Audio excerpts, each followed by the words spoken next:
Hello students, my self Anand sir from Kota Rajasthan, your physics mentor. कैसे हैं आप सब? उम्मीद है कि अच्छे होंगे। बच्चों, पिछले वीडियो में हम बात कर रहे थे वेक्टर के बारे में। उसमें हमने टाइप्स ऑफ वेक्टर स्टार्ट किए थे। Equal vector, like vector, unlike vector और नेगेटिव वेक्टर की बातें हम कर चुके थे। आज हम उससे आगे बढ़ेंगे। तो बच्चों, नेक्स्ट वेक्टर है हमारा, देखते हैं मॉड्यूलस ऑफ वेक्टर।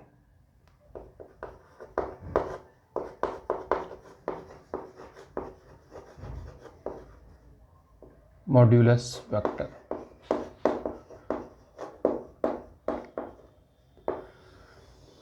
ये मॉड्यूलस वेक्टर क्या होता है? मॉड्यूलस वेक्टर होता है, the modulus of A vector is A length. मतलब मॉड्यूलस वेक्टर में हम सिर्फ वेक्टर का लेंथ के बारे में देखते हैं कि उसकी मैग्नीट्यूड क्या होती है।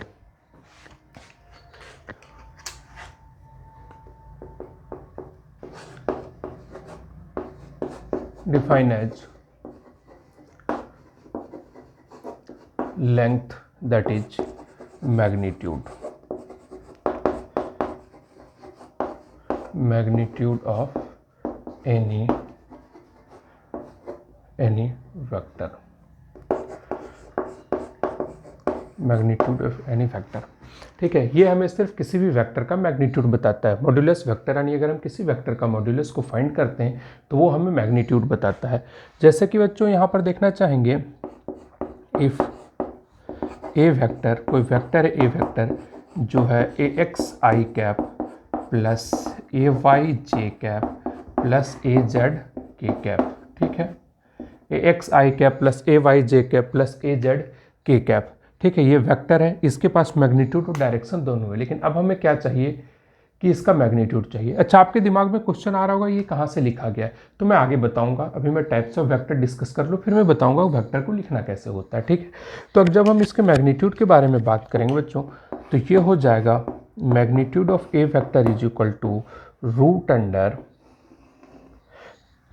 Mod of A vector is equal to root under i के कोफिशिएंट का स्क्वायर, जैसे कि हो गया ए एक्स का स्क्वायर प्लस, अब हमसे फाइंड किया गया जे के कोफिशिएंट। अब हम क्या लिखेंगे? जे के कोफिशिएंट का स्क्वायर, ए वाई का होल स्क्वायर प्लस के कोफिशिएंट का स्क्वायर, ए जेड का होल स्क्वायर। ये क्या हो गया? Magnitude of vector.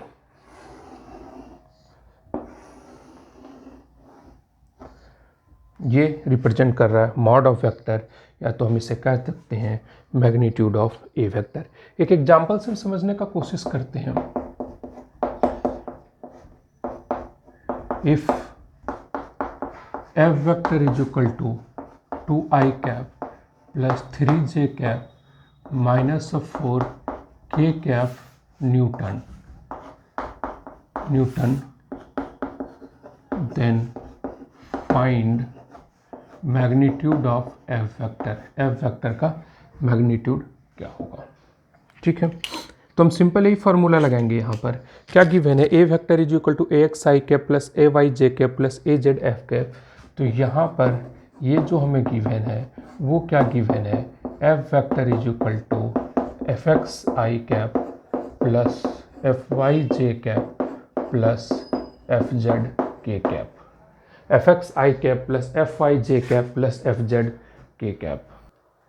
F x तो, और इसका जब हमें मैग्नीट्यूड फाइंड करना रहता है तो सेम यहाँ पर देखिए, आई के कोफिशिएंट का स्क्वायर प्लस जे के कोफिशिएंट का स्क्वायर प्लस के कोफिशिएंट का स्क्वायर। बच्चों, तो यहाँ पर हम लिख देंगे एफ एक्स का स्क्वायर प्लस एफ वाई का स्क्वायर प्लस एफ जेड का स्क्वायर। ठीक है, यहाँ पर क्या हो गया? एफ एक्स यानी कि आई का कोफिशिएंट, देख लीजिए यहाँ पर आई का कोफिशिएंट क्या है? 2, जे कैप का कोफिशिएंट क्या है? 3, और एफ जेड यानी के का कोफिशिएंट क्या है? -4। तो यहाँ पर आ जाएगा हमारा मैग्नीट्यूड जो होगा वो हो जाएगा रूट अंडर 2 का स्क्वायर प्लस 3 का स्क्वायर प्लस -4 का स्क्वायर। ठीक है, तो यहाँ पर हो जाएगा mod of F vector is equal to root under 2 का स्क्वायर क्या हो गया? 4 प्लस 3 का स्क्वायर 9 प्लस -4 का स्क्वायर क्या हो गया, 4 का स्क्वायर 16, तो माइनस का स्क्वायर क्या होता है प्लस, तो प्लस 16। तो हमारा मैग्नीट्यूड जो एफ वेक्टर आ जाएगा वो हो जाएगा √29 न्यूटन। ये कितना हो गया, √29 न्यूटन। ये जो फोर्स गिवन है इसमें मैग्नीट्यूड भी है और डायरेक्शन भी है, लेकिन यहाँ पर जो फोर्स गिवन है इसके पास सिर्फ फोर्स का मैग्नीट्यूड है। ये आपको नहीं बता रहा है कि वो किस डायरेक्शन में एक्ट हो रहा है, ये सिर्फ और सिर्फ आपको क्या बता रहा है कि हाँ जो फोर्स है उसकी मैग्नीट्यूड है √29 न्यूटन। ठीक है, तो अगर इसी तरह से हमारे पास एक और क्वेश्चन है, क्वेश्चन हम सॉल्व करने का कोशिश करते हैं। किसी बॉडी का पोजीशन वेक्टर, कोई ऑब्जेक्ट है जिसका पोजीशन वेक्टर दिया हुआ i cap minus j cap plus 2k cap metre, यानी उसका पोजीशन क्या है i cap j minus j cap plus 2k cap metre. हमें फाइंड क्या करना है, find magnitude of r vector का मैग्नीट्यूड फाइंड करना है। तो इसे हम अप्लाई करेंगे, डायरेक्ट लिखता हूँ यहाँ पर mod of r vector is equal to क्या हो गया, रूट अंडर क्या हो गया i का स्क्वायर, i का कोफिशिएंट का स्क्वायर, i का कोफिशिएंट क्या है 1 प्लस j का कोफिशिएंट क्या है -1 प्लस k का कोफिशिएंट 2 हो गया। तो मॉड ऑफ r वेक्टर जो हमारा हो गया वो आ जाएगा 1 + 1 2 का स्क्वायर 4, तो √6 मीटर। ठीक है, तो इस तरीके से हम किसी भी गिवन वेक्टर का हम मैग्नीट्यूड फाइंड कर सकते हैं, और जो मैग्नीट्यूड रहती है जिस वेक्टर में उसे हम क्या कहते हैं, मॉड्यूलस वेक्टर। ठीक है, अब आगे देखते हैं। यानी ये हमें पता चल गया, ये रिप्रेजेंट कर रहा है मैग्नीट्यूड और डायरेक्शन दोनों, और जो मॉड ऑफ वेक्टर क्या रिप्रेजेंट कर रहा है, ओनली मैग्नीट्यूड। ये जो रिप्रेजेंट कर रहा है mod of A vector only magnitude. ठीक है, चलिए इसे नोट डाउन कीजिए, फिर हम आगे बढ़ते हैं।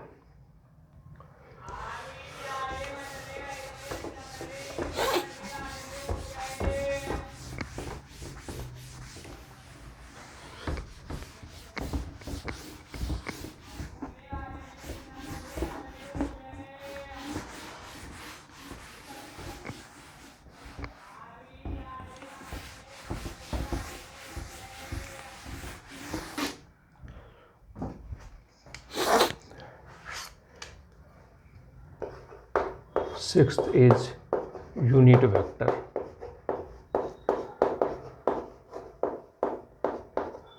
यूनिट वेक्टर किसे कहते हैं, यूनिट वेक्टर वो वेक्टर होता है जिसकी मैग्नीट्यूड 1 होती है और वो सिर्फ हमें क्या रिप्रेजेंट करता है, डायरेक्शन को रिप्रेजेंट करता है। This type of vector is known as unit vector. यानी यूनिट वेक्टर क्या रिप्रेजेंट करता है, सिर्फ और सिर्फ डायरेक्शन। देखिए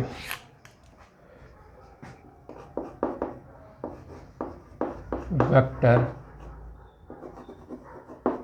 having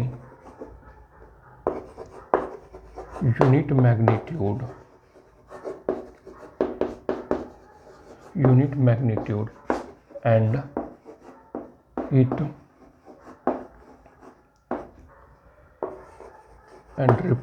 represent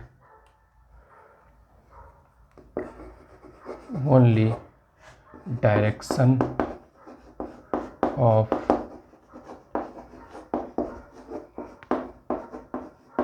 given vector, only direction of given vector, that type of vector known as unit vector.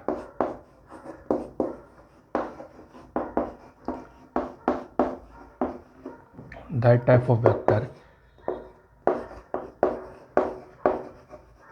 is known as unit vector। ठीक है, जैसे कि हम समझने का कोशिश करते हैं, हमारे पास बी वेक्टर गिवन है, तो बी वेक्टर के पास क्या है, मैग्नीट्यूड भी है और यहाँ पर क्या है, डायरेक्शन भी है, इस बी वेक्टर के पास दोनों चीज़ें हैं, मैग्नीट्यूड और डायरेक्शन दोनों है। लेकिन हमें क्या करना है, उसमें से मैग्नीट्यूड को हटा देना है। मैग्नीट्यूड को क्या करना है, मैग्नीट्यूड हमारी कितनी होनी चाहिए, यूनिट, यूनिट मैग्नीट्यूड। यानी कि हम क्या करेंगे, मैग्नीट्यूड और डायरेक्शन दोनों है, तो हमें मैग्नीट्यूड हटाने के लिए क्या करना पड़ेगा बच्चों, मैग्नीट्यूड से डिवाइड कर देना पड़ेगा। ठीक है, और अभी अभी हम पढ़ करके आए हुए हैं कि मॉड ऑफ बी वेक्टर, अगर हम मॉड ऑफ बी वेक्टर देते हैं तो यहाँ पर क्या हो गया, ये सिर्फ और सिर्फ किससे रिप्रेजेंट कर रहा है, मैग्नीट्यूड को। अब देखो बी वेक्टर किसे रिप्रेजेंट कर रहा है, गिवन वेक्टर, कोई भी गिवन वेक्टर है मैग्नीट्यूड और डायरेक्शन दोनों चीज़ों को रिप्रेजेंट कर रहा है, मैग्नीट्यूड को भी डायरेक्शन को भी। लेकिन अभी अभी हमने पढ़ा मॉड्यूलस ऑफ वेक्टर, मॉड्यूलस यानी B, mod of B is one represents only magnitude. तो अब हमें क्या चाहिए, हमें सिर्फ और सिर्फ डायरेक्शन चाहिए। तो डायरेक्शन के लिए क्या करना पड़ेगा, इस वी वेक्टर को इस मॉड ऑफ बी वेक्टर से डिवाइड कर देंगे तो हमारा मैग्नीट्यूड कैंसिल आउट हो जाएगा, सिर्फ और सिर्फ क्या बचेगा हमारे पास, डायरेक्शन। Very good. तो हम यहाँ पर लिख सकते हैं कि हमें अगर सिर्फ मैग्नीट्यूड चाहिए, डायरेक्शन चाहिए, तो बी वेक्टर के पास दोनों है, और इसे अगर हम डिवाइड कर देते हैं मॉड ऑफ बी वेक्टर से, तो ये किस चीज़ को रिप्रेजेंट कर रहा है, सिर्फ और सिर्फ डायरेक्शन को। और इसका मैग्नीट्यूड कितना हो गया, इसका मैग्नीट्यूड 1, क्योंकि अगर हमारे पास 2 मैग्नीट्यूड है और हम 2 से डिवाइड कर देते हैं तो हमारे पास वैल्यू क्या बचती, 1। उसी तरह इस वेक्टर के मैग्नीट्यूड को हमने सिर्फ और सिर्फ मैग्नीट्यूड से डिवाइड कर दिया तो हमारे पास क्या बचा, सिर्फ और मैग्नीट्यूड। और इसे हम किस चीज़ से रिप्रेजेंट करते हैं, बी कैप से और बी कैरेट से, बी कैप या तो फिर बी कैरेट। ठीक है, unit vector is represented by unit vector of any vector, unit vector of any vector हम ले लिया, अपन ने ले लिया B vector is represented by is represented by B cap. अगर हमें एफ वेक्टर का यूनिट वेक्टर रिप्रेजेंट करना रहेगा तो हम किससे रिप्रेजेंट करेंगे, एफ कैप से।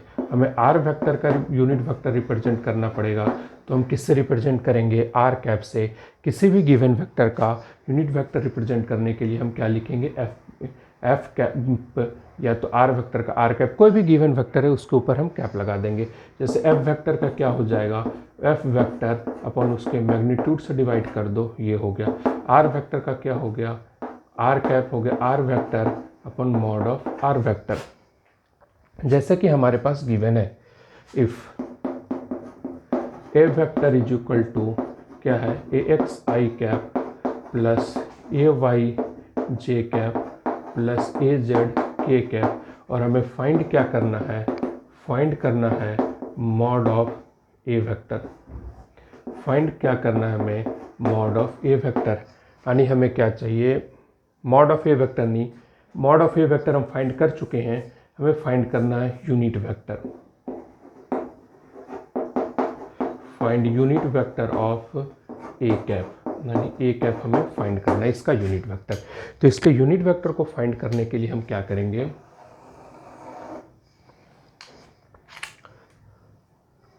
तो इसके लिए हम क्या करेंगे, हम जानते हैं a cap is equal to a vector upon mod of A vector.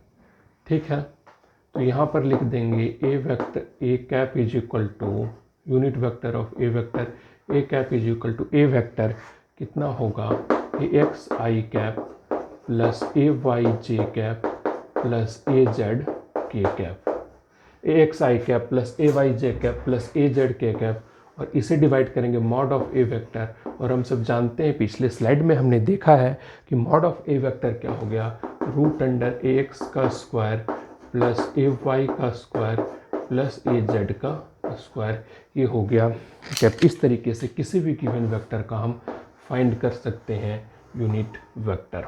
ठीक है, यहाँ पर पहले से भी गिवन है कि वेक्टर हैविंग यूनिट मैग्नीट्यूड, यानी कोई भी यूनिट वेक्टर उसकी जो मैग्नीट्यूड होगी वो हमेशा 1 होगी। तो अगर हम यहाँ पर दे दिया जाए, हमारे पास mod of A cap is equal to क्या हो जाएगा, हमेशा 1। अगर कोई वेक्टर हमें गिवन है कि वो वेक्टर यूनिट वेक्टर है तो हमें अपने आप समझ लेना है कि उसकी मैग्नीट्यूड क्या होगी, 1 होगी, और वो सिर्फ और सिर्फ किसे रिप्रेजेंट कर रही होगी, डायरेक्शन को रिप्रेजेंट कर रही होगी। इसे हम किस चीज़ से रिप्रेजेंट करते हैं, वेक्टर रिप्रेजेंटेड बाय, वेक्टर के ऊपर क्या लगा देते हैं, कैप लगा देते हैं। इसे बी कैप या बी कैरेट कहते हैं। ठीक है, इसे बी कैप या बी कैरेट कहते हैं। इसके ऊपर एक दो न्यूमेरिकल देखते हैं, फिर हम आगे की तरफ बढ़ते हैं। इसे नोट डाउन कीजिए आप लोग।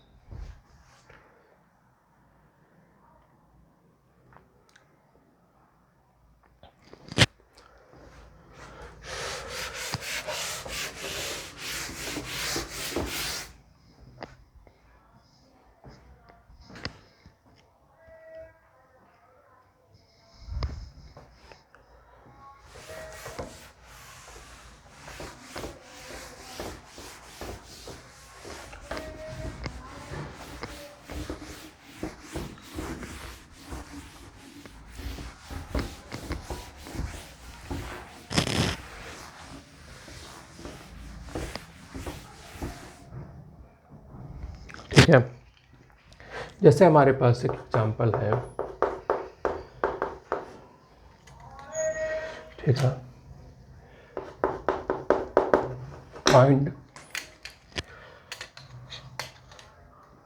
फाइंड ए कैप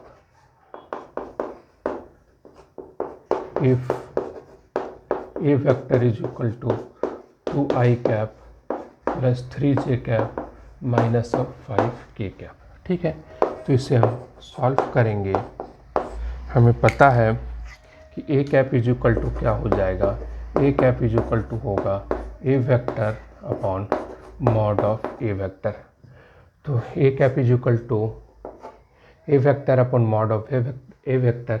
अभी अभी हमने जाना है कि मॉड ऑफ ए वेक्टर की वैल्यू क्या होती है, रूट अंडर आई के कोफिशिएंट का स्क्वायर यानी 2 का स्क्वायर प्लस 3 के कोफिशिएंट का स्क्वायर प्लस माइनस 5 के कोफिशिएंट का स्क्वायर।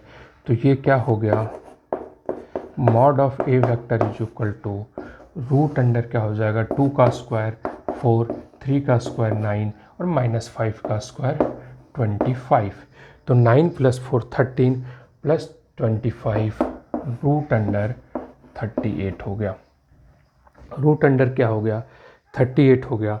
तो यहाँ से हम लिख सकते हैं a cap is equal to a vector upon mod of A vector.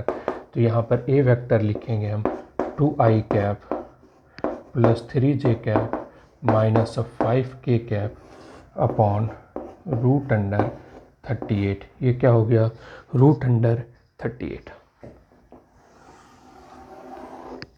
और हम यहाँ लिख सकते हैं a cap is equal to क्या लिखेंगे, 2 upon root under 38, 2 upon root under 38 i cap plus 3 upon root under 38 j cap minus यहाँ पर आएगा minus of 5 upon root under 38 k cap. ठीक है, ये इसका क्या हो गया, रिजल्ट हो गया, ये यूनिट वेक्टर है। बच्चों फिर अभी अभी हमने बात की है, इस पिछले स्लाइड में बोला था कि जो मैग्नीट्यूड होता है यूनिट वेक्टर का वो हमेशा 1 होता है। एक बार मैं इसे प्रूफ कर देता हूँ। मैग्नीट्यूड ऑफ ए कैप अगर हम फाइंड करने जाएंगे यूनिट वेक्टर का, इसका मैग्नीट्यूड देखेंगे तो हम सब जानते हैं मैग्नीट्यूड क्या होता है, रूट अंडर आई के कोफिशिएंट का स्क्वायर यानी 2 अपॉन रूट अंडर 38 का square plus 3 upon root under 38 का square plus minus 5 upon root under 38 का स्क्वायर। तो यहाँ आ जाएगा mod of A cap is equal to root under 4 upon 38 plus 9 upon 38 plus 25 upon 38। तो यहाँ पर आएगा हमारा mod of A cap is equal to root under 9 plus 4 13 और प्लस 25, 13 प्लस 25 इज 38 अपॉन 38। तो यहाँ पर देखिए वैल्यू क्या आ गया, मॉड ऑफ ए कैप यानी यूनिट वेक्टर का जो मैग्नीट्यूड है वो क्या आ रहा है, यहाँ पर 1 आ रहा है। तो यहाँ से हमने दो चीज़ें प्रूफ कर ली। ठीक है, एक तो हम ये कैलकुलेट करने के लिए सीख गए कि यूनिट वेक्टर हम कैसे फाइंड आउट करते हैं। दूसरी चीज़ हम यहाँ पर ये सीखते हैं कि हम प्रूफ लेते हैं कि यूनिट वेक्टर का मैग्नीट्यूड हमेशा क्या होता है, 1 होता है। चलिए ठीक है, नेक्स्ट क्वेश्चन है आपके पास, नेक्स्ट क्वेश्चन है if A vector is equal to 0.5 i cap plus 0.6 j cap plus c k cap. ठीक है, क्या है 0.5 i cap plus 0.6 j cap plus 6 c k cap is a unit vector, is a unit vector.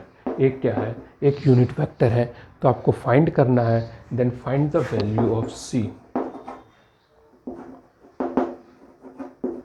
Then find the value of c।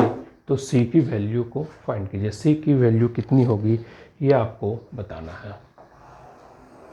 ठीक है, तो हमारे पास जो है, जब हम इसे सॉल्व कर रहे होंगे तो हमारे पास गिवन है कि जो a वेक्टर है, a वेक्टर जो 0.5 i कैप है प्लस 0.6 j कैप है प्लस c k कैप है, वो क्या है, यूनिट वेक्टर।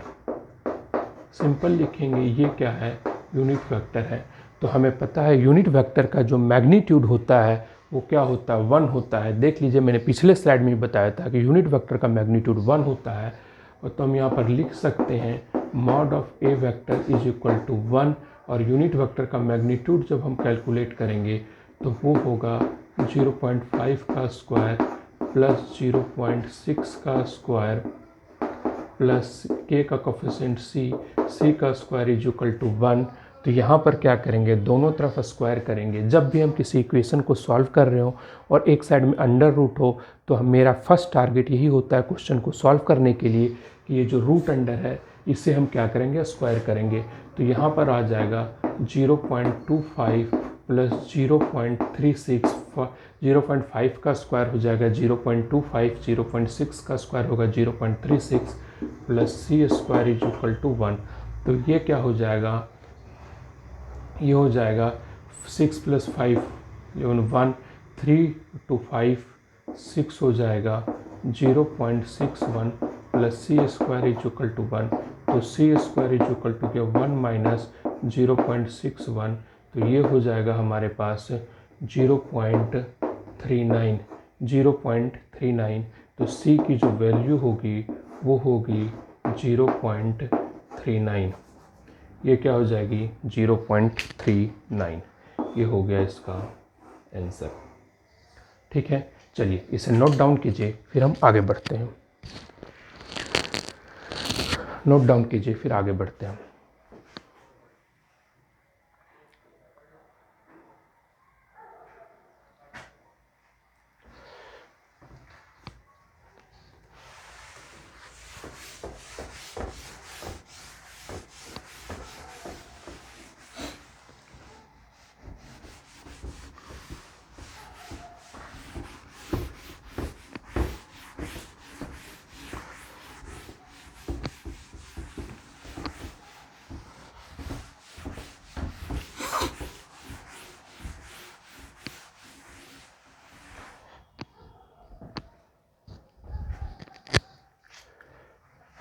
नेक्स्ट जो हमारा वेक्टर है वो है ऑर्थोगोनल वेक्टर।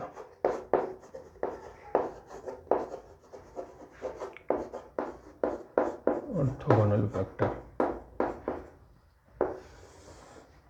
ऑर्थोगोनल वेक्टर किसे कहते हैं, वेक्टर, दो वेक्टर जब एक दूसरे के ऊपर परपेंडिकुलर हो तो उस वेक्टर को हम क्या कहते हैं, orthogonal vector. Two vector which having perpendicular to each other they are known as orthogonal vector. जैसे ए वेक्टर और बी वेक्टर अगर एक दूसरे के ऊपर परपेंडिकुलर हैं तो बच्चों हम इसे किस वेक्टर के नाम से जानेंगे, ऑर्थोगोनल वेक्टर के नाम से जानेंगे।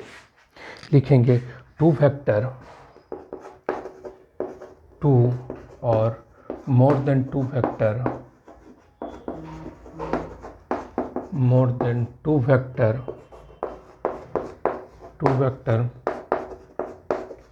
which are perpendicular to each other,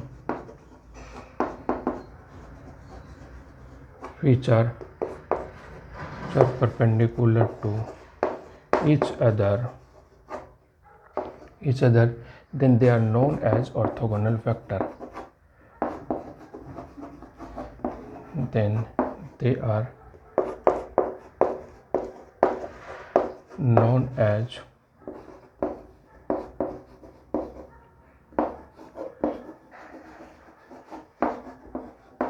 orthogonal vector. इसे हम क्या कहेंगे? ऑर्थोगोनल वेक्टर के नाम से जानेंगे।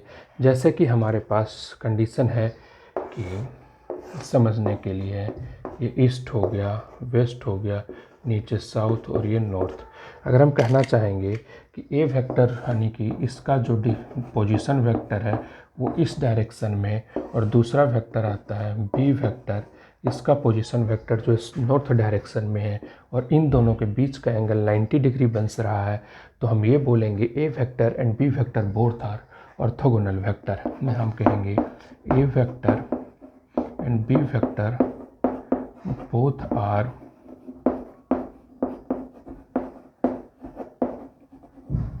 Orthogonal vector. ठीक है, ये दोनों क्या है? ऑर्थोगोनल वेक्टर हैं, ऑर्थोगोनल वेक्टर।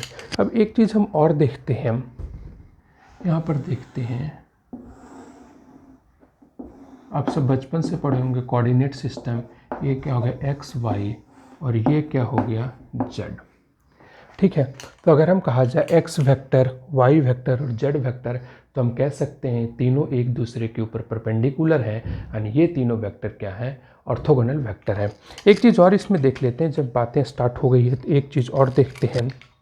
ये जो एक्स वेक्टर है, इसका जो यूनिट वेक्टर कुछ जिस नाम से अगर हमें एक्स डायरेक्शन को दिखाने के लिए रहेगा, तो unit vector of x vector x direction का इज आई कैप। इसका यूनिट वेक्टर क्या हो जाएगा? आई कैप। अगर हमें एक्स डायरेक्शन को रिप्रेजेंट करना है तो हम वहाँ किससे रिप्रेजेंट करेंगे? आई कैप से। वाई को रिप्रेजेंट करना है तो जे कैप से, और इसे रिप्रेजेंट करना है जेड को तो के कैप से। प्लस जेड को प्लस के कैप, माइनस जेड को नेगेटिव ऑफ जेड को माइनस के कैप, प्लस एक्स आई कैप, माइनस एक्स माइनस आई कैप, प्लस वाई जे कैप, माइनस वाई माइनस जे कैप। तो यहाँ पर हम कह सकते हैं आई कैप, जे कैप और के कैप को भी हम क्या कह सकते हैं? I cap comma j cap and k cap, इन तीनों को हम क्या कह सकते हैं? Orthogonal vector. ये चीज़ें ध्यान में रखने वाली बातें हैं। यहाँ तक ये सारी चीज़ों को आप ध्यान में रखिएगा कि एक्स वेक्टर का एक्स, जो हम X Y Z coordinate system लेते हैं, तो हम एक्स का जो यूनिट वेक्टर होता है, एक्स के डायरेक्शन को रिप्रेजेंट करने के लिए हम किसे यूज करते हैं? आई कैप को यूज करते हैं। वाई के डायरेक्शन को रिप्रेजेंट करने के लिए हम किसे यूज करते हैं? जे कैप को रिप्रेजेंट करते हैं। और जेड के डायरेक्शन को रिप्रेजेंट करने के लिए हम किसे यूज करते हैं? के कैप को यूज करते हैं। ठीक है, चलिए इसे नोट डाउन कीजिए, फिर आगे देखते हैं।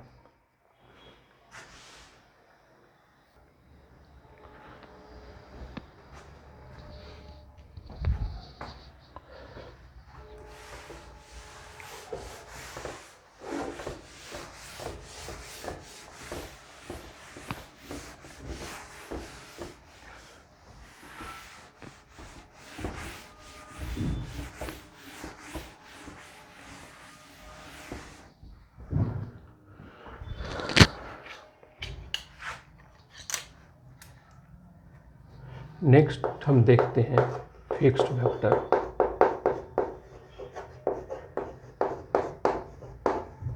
मैं डिफाइन करता हूँ, अब आगे मैं बात करूँगा फिक्स्ड वेक्टर और फ्री वेक्टर का। तो क्वेश्चन आता है फिक्स्ड वेक्टर होता क्या है? फिक्स्ड वेक्टर वो वेक्टर होता है जिसकी इनिशियल पॉइंट फिक्स रहती है, उस टाइप के वेक्टर को हम क्या कहते हैं? Fixed vector. जैसे कि हम बात करते हैं पोजीशन वेक्टर, तो पोजीशन वेक्टर की इनिशियल पॉइंट जो रहती है यानी स्टार्टिंग पोजीशन, यानी कि हम कह सकते हैं टेल, वो हमेशा फिक्स्ड रहती है। वो कहाँ पर रहती है? ओरिजिन के ऊपर रहती है, या तो जिसके रेफरेंस में हम बॉडी को ऑब्जर्व कर रहे हैं उसके पास वो वेक्टर हमेशा क्या होती है? फिक्स्ड रहती है। और इसी के अपोजिट में दूसरा आता है फ्री वेक्टर, यानी वो वेक्टर जो फ्रीली मूव कर सकता है, जिसका जो इनिशियल पॉइंट रहता है वो फिक्स नहीं रहता है, उसे हम क्या कहते हैं? Free vector. जैसे कि वेलोसिटी वेक्टर। ठीक है, तो फ्री वेक्टर में, फिक्स्ड वेक्टर में क्या होता है? इनिशियल पॉइंट उसका फिक्स्ड रहता है, और फ्री वेक्टर में क्या होता है? इनिशियल पॉइंट फिक्स्ड नहीं होता है और ये फ्रीली मूव कर सकता है। तो इन दोनों को हम लिखते हैं fixed vector, vector having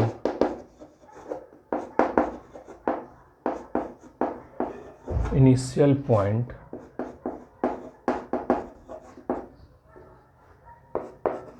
will be fixed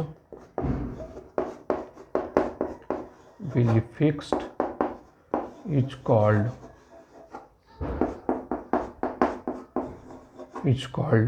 fixed vector, is called fixed vector. Example में जैसे कि आता है वो क्या आ गया, पोजीशन वेक्टर, पोजीशन वेक्टर। ठीक है, फिर उसके बाद नेक्स्ट आता है हमारा free vector.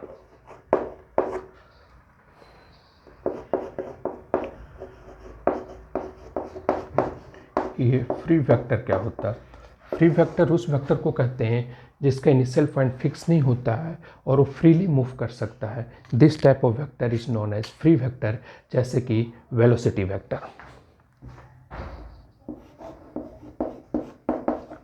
Vector which initial point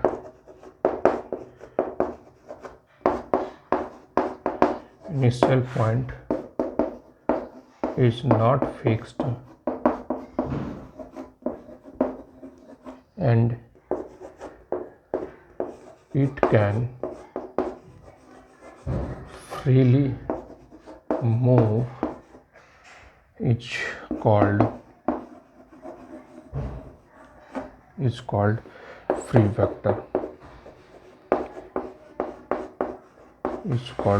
vector, जैसे एग्जाम्पल में हम लेना चाहें तो वो आता है वेलोसिटी। एग्जाम्पल में क्या आ गया, velocity vector. Velocity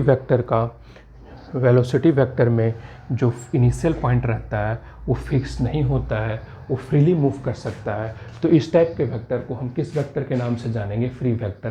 fixed vector क्या होता है, जिसका इनिशियल पॉइंट फिक्स्ड रहता है ओरिजिन के ऊपर। पोजीशन वेक्टर का जो रहता है वो इनिशियल पॉइंट जो होता है, initial point fixed at origin, fixed at origin. ठीक है, उसके बाद नेक्स्ट बात करते हैं हम collinear vector.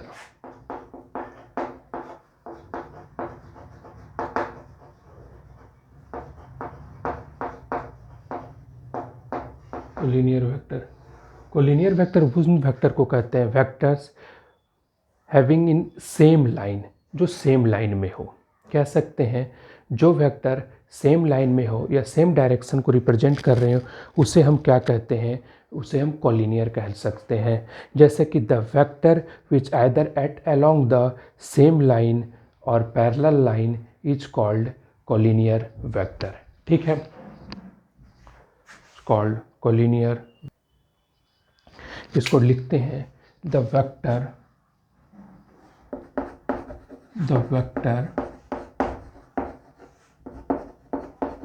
which act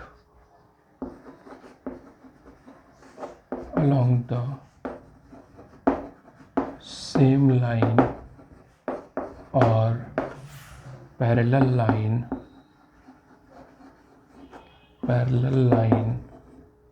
are called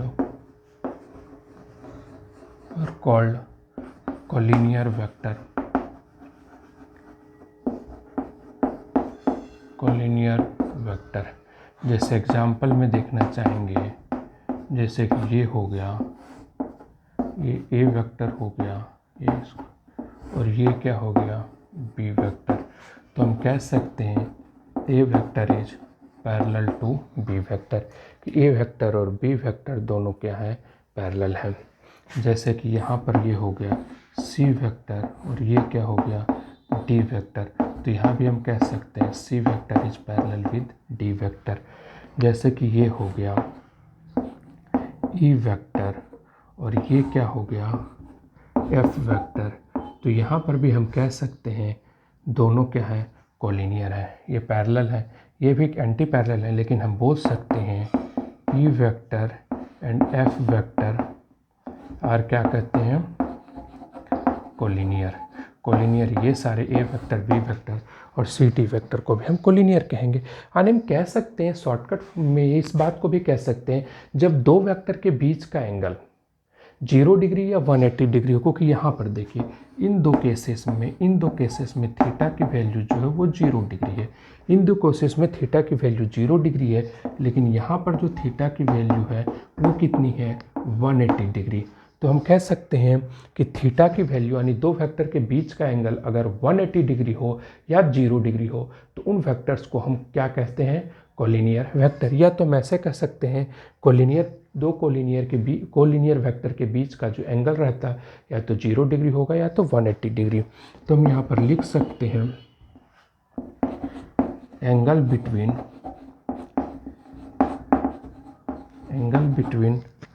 two collinear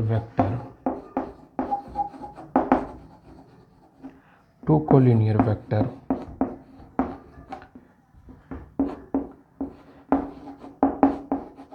is either 0 degree and 180 degree, 0 degree और 180 डिग्री, 180 डिग्री और 180 डिग्री होगा। ठीक है,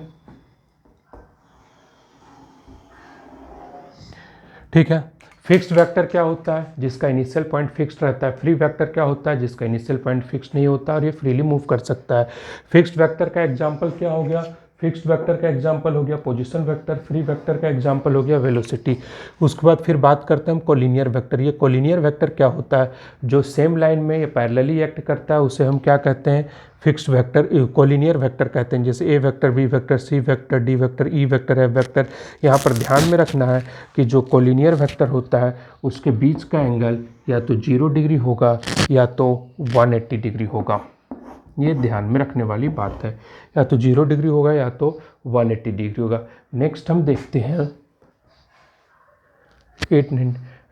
देखते हैं कोप्लानर वेक्टर। कोप्लानर वेक्टर किसे कहेंगे, को मतलब सेम, प्लानर मीन्स प्लेन। जो दो या दो से ज़्यादा वेक्टर, 2 और more than 2 vector which are lie in same plane is called coplanar vector. ठीक है,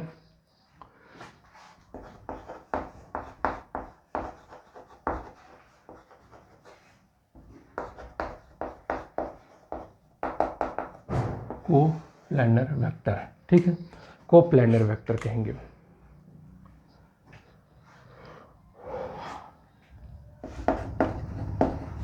टू और more than 2 vector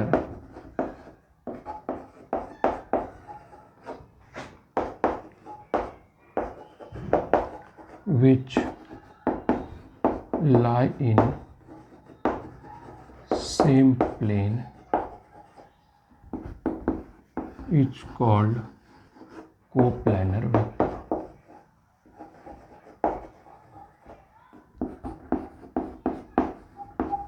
is called coplanar vector. ठीक है, कोप्लानर वेक्टर। ठीक है, उसके बाद आता है कोटर्मिनस। चलिए यहाँ तक पहले नोट डाउन कीजिए, फिर आगे बताता हूँ। कोटर्मिनस वेक्टर, को इनिशियल वेक्टर और जीरो वेक्टर। नोट डाउन कीजिए।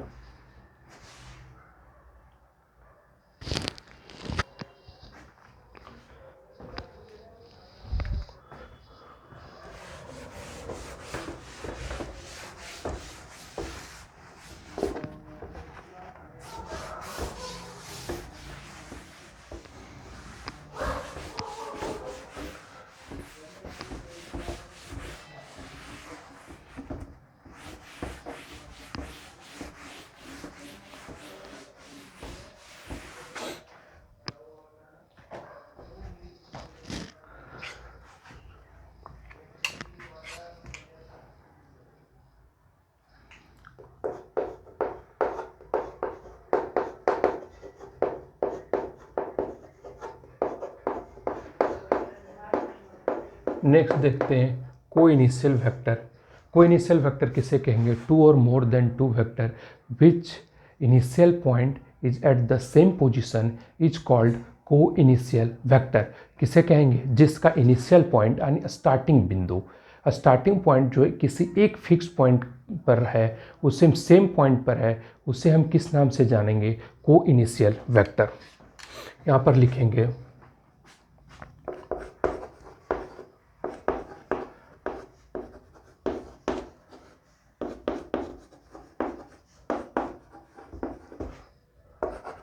2 or more than 2 vector which initial point is at the same position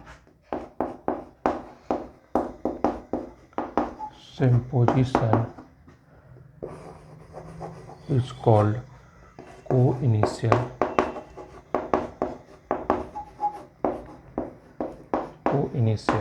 vector.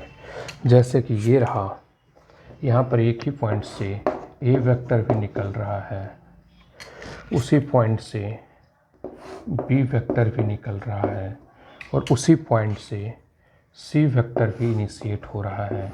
तो हम यहाँ कह सकते हैं a vector comma b vector and c vector are coinitial vector.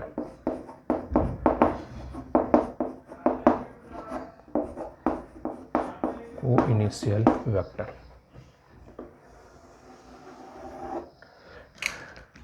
Next हम लिखते हैं coterminous vector.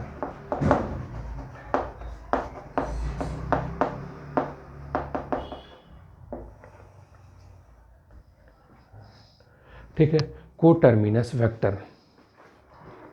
Coterminous vector कहते हैं 2 or more than 2 vector which terminal point यानी end point, 2 or more than 2 vector which terminal point यानी ending point is at the same position is called coterminous vector। तो मैं इसका definition नहीं लिख रहा हूँ, यहाँ से आप लिखोगे 2 or more than 2 vector which terminus यानी ending point, ठीक है, ending point is at the same position is called a same point is called coterminous vector। इसे हम रिप्रेजेंट करते हैं जैसे कि 2 या 2 से ज़्यादा वेक्टर हो गया, ये ए वेक्टर हो गया, ये क्या हो गया बी वेक्टर हो गया, ये यहाँ से क्या हो गया सी वेक्टर हो गया और सबका टर्मिनल पॉइंट है यानी एरो हेड क्या है फिक्स पॉइंट पर। तो इसे हम क्या कहेंगे कोटर्मिनस वेक्टर। ठीक है, इसे हम क्या कहेंगे कोटर्मिनस वेक्टर। चलिए नोट डाउन कीजिए इसको। नेक्स्ट हम देखते हैं 13th जीरो वेक्टर।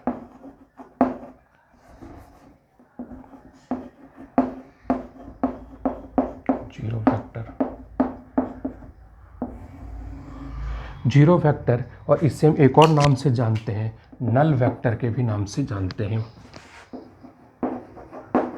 नल वेक्टर ये जीरो वेक्टर डेफिनेशन समझिए पहले। जीरो वेक्टर और null vector is a vector which having zero magnitude यानी जिसका मैग्नीट्यूड क्या होता है zero and it represent any arbitrary direction. ये किसी भी आर्बिट्ररी डायरेक्शन को रिप्रेजेंट करता है, इसे हम क्या कहते हैं जीरो वेक्टर कहते हैं। तो यहाँ पर देखिए ए vector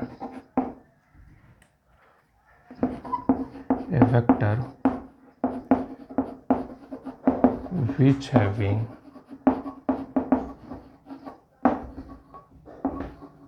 zero magnitude and it represent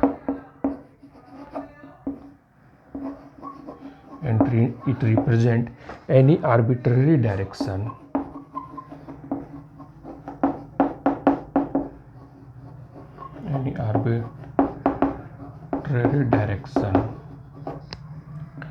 is known as zero